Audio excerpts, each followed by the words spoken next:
इमाम अबू हनीफा की वफात है 150 हिजरी, इमाम सादिक अलैहिस्सलाम की शहादत के 2 साल बाद। इमाम मालिक उनका विसाल है 179 हिजरी, मालिक इब्न अनस। इमाम अबू हनीफा है साबित इब्न नोमान असल नाम। इमाम अहमद बिन इदरीस शाफी उनकी वफात है 204 हिजरी, और इमाम अहमद इब्न हंबल उनकी वफात है 241 हिजरी। बात वाज़ेह हो रही? अच्छा, इनमें इमाम अबू हनीफा पहले इमाम और आखिरी इमाम आइमा अरबा में से इमाम अहमद इब्न हंबल, ये दफन बगदाद में।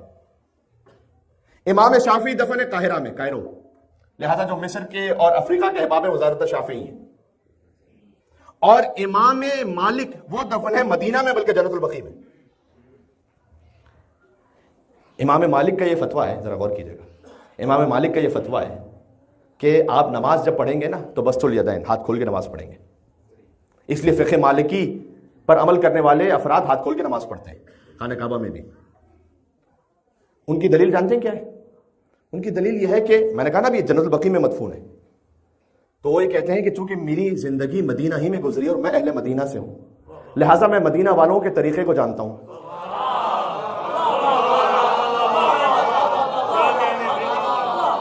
कि मैं जानता हूं अहले मदीना के तरीके को, और अहले मदीना के तरीके से मैंने इस्तेंबात यह किया है कि रसूल अल्लाह भी मदीना में ऐसे ही नमाज पढ़ते होंगे। इसलिए मेरा फतवा यह है कि हाथ खोल के नमाज पढ़ी जाए, और इस दलील पर किसी ने एतराज नहीं किया और उसे कबूल किया। मैं कहता हूं कि जो अहले मदीना में से हो, 179 हिजरी में जिनकी वफात हुई हो, फकत अहले मदीना होने की वजह से उनके फतवे को तो कबूल कर लो, और जो रसूल की गोदी में खेल के बड़ा हुआ हो।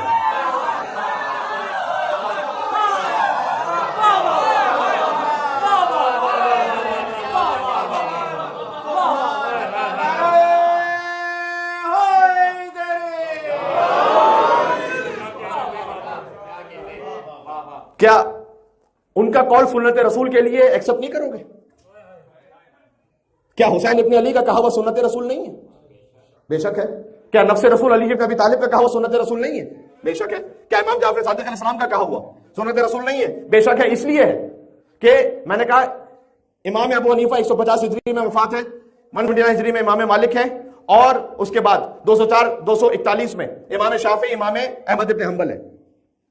ये जब भी फतवा देते हैं ना, तो ये फतवा बयान करते हैं कि हमने अपने उस्ताद से सीखा है, हमने अपने शेखुल इजाजा से सीखा है, और सनद को किसी तरीके से पहुंचाते हैं कि हमने रसूल अल्लाह से ये सुना है। और अगर सनद ना मिले और कोई हुक्म ना मिले तो क़यास पर अमल कर लेते हैं। अब क़यास की तफसील में तो मैं जा नहीं सकता, लेकिन ये इस तरह से फतवा देते हैं। इनमें से कोई नहीं है जो ये कहे कि अन अबी अन जद्दी।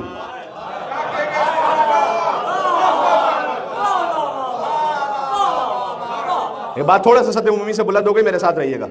इनमें से कोई ऐसा नहीं कि जो ये कहे कि अन अबी अन जद्दी, अन अबी है, अन अबी है, अन अबी है, अन रसूलुल्लाह सल्लल्लाहु अलैहि वसल्लम। ये फकत इमाम सादिक अलैहिस्सलाम है जो सनद को जोड़े अपने बाबा से, फिर अपने दादा से, फिर उनके बाबा, उनके बाबा, उनके बाबा, रसूलुल्लाह सल्लल्लाहु अलैहि वसल्लम। लिहाजा जब इमाम सादिक अलैहिस्सलाम ये कह रहे बात कि मैं ये कहता हूं कि रसूलुल्लाह ने ये फरमाया, तो जो तरीक़े सनद इमाम जाफर सादिक अलैहिस्सलाम को हासिल है वो किसी को हासिल नहीं।